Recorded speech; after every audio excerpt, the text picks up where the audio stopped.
उत्तर प्रदेश की 10 विधानसभा सीट में से 9 पर चुनाव की घोषणा के बाद भारतीय जनता पार्टी यानी बीजेपी की सहयोगी निषाद पार्टी कम से कम एक सीट पाने के लिए अपना पूरा प्रयास कर रही है। सूत्रों का कहना है कि बीजेपी उन 9 सीट में से 8 पर चुनाव लड़ेगी जिन पर उपचुनाव हो रहे हैं और केवल मीरापुर सीट अपने सहयोगी राष्ट्रीय लोकदल यानी आरएलडी के लिए छोड़ेगी।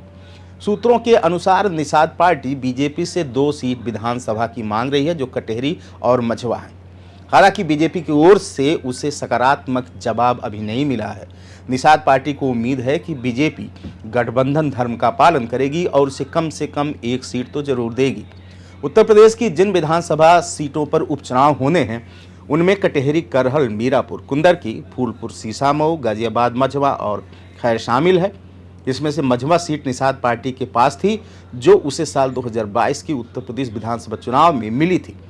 निषाद पार्टी के विनोद बिंद ने 1 लाख से ज्यादा वोट पाकर समाजवादी पार्टी यानी सपा के रोहित शुक्ला को हराया था। वर्ष 2024 के लोकसभा चुनाव में बिंद भदोही संसदीय क्षेत्र से जीतकर बीजेपी के टिकट पर सांसद बने थे। अब निषाद पार्टी इस सीट पर चुनाव लड़ने पर अड़ी हुई है। राज्य सरकार में कैबिनेट मंत्री एवं निषाद पार्टी के अध्यक्ष संजय निषाद ने कहा कि मुझे यकीन है कि बीजेपी गठबंधन धर्म का पालन करेगी और हमें गठबंधन में उचित सम्मान मिलेगा। बुधवार को दिल्ली में बीजेपी के शीर्ष नेताओं से उनकी मुलाकात होने की संभावना है। यह पूछे जाने पर कि क्या वह बीजेपी नेता एवं केंद्रीय गृह मंत्री अमित शाह से मुलाकात करेंगे तो निषाद ने कहा कि यह बैठक होने के बाद इसका खुलासा करेंगे। निषाद पार्टी के बिंद ने बीजेपी के टिकट पर भदोही से लोकसभा के लिए चुने जाने के बाद मिर्जापुर की मझवा विधानसभा सीट से इस्तीफा दे दिया था। वर्ष 2022 के विधानसभा चुनाव में इन 10 सीटों में से बीजेपी ने मझवा और कटेहरी सीट अपनी सहयोगी निषाद पार्टी को दी थी। निषाद पार्टी मझवा में तो जीत गई लेकिन कटेहरी में मामूली अंतर से हार गई।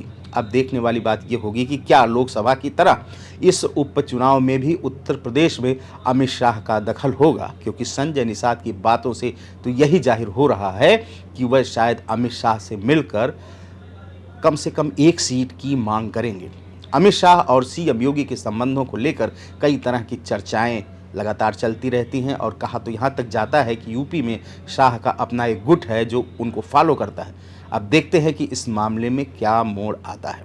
आप भी देखते रहिए अनादि टीवी यूपी। शुक्रिया। अगर आप इस वीडियो को YouTube पर देख रहे हैं तो चैनल को सब्सक्राइब करें और बेल आइकन दबाना ना भूलें। अगर Facebook पर देख रहे हैं तो चैनल को लाइक करें।